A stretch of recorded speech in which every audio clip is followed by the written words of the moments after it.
जो अध्यादेश कल रात में आया है, अगर मैं कहूं कि इन अ नटशेल ये अध्यादेश क्या कहता है, तो ये अध्यादेश कहता है कि चाहे दिल्ली की जनता केजरीवाल को चुन के भेजे, चाहे दिल्ली की जनता अरविंद केजरीवाल को विधानसभा में 90% की ज़्यादा सीटों से जिता के भेजे, लेकिन दिल्ली को केजरीवाल नहीं चलाएगा, दिल्ली को केंद्र सरकार चलाएगी। ये कहता है ये अध्यादेश जो रात के अंधेरे में कल केंद्र सरकार लेकर आई। तो ये जो अध्यादेश 19 मई को यानी कल रात को आया, क्या ये अध्यादेश केंद्र सरकार ला सकती थी?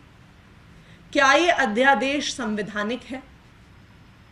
मैं आपको ये स्पष्ट तौर पे बताना चाहती हूं कि ऐसा अध्यादेश लाने की ताकत केंद्र सरकार के पास नहीं है।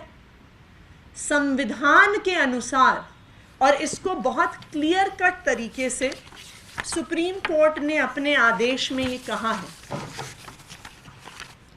और मैं आपको ये पढ़ के दिखाती हूं। पैराग्राफ 160 जो सुप्रीम कोर्ट की कॉन्स्टिट्यूशन बेंच ने कहा है, the involvement of the union of India in the administration of NCTD is limited by constitutional provisions, and any further expansion would be contrary to the constitutional scheme of governance.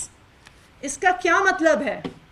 इसका मतलब ये है कि जब supreme court ये आदेश लिख रहा था, उनको शक था कि केंद्र सरकार कोशिश करेगी कि वो गैर कानूनी तरीके से दिल्ली सरकार की ताकत को कम करे, और इसीलिए सुप्रीम कोर्ट ने अपने आदेश में इस रास्ते को बंद कर दिया है और कह दिया है कि any expansion of power of the union of India would be contrary to the constitutional scheme of governance. तो इससे ये बिल्कुल साफ है कि जो अध्यादेश आया है वो गैर संवैधानिक है, गैर लोकतांत्रिक है,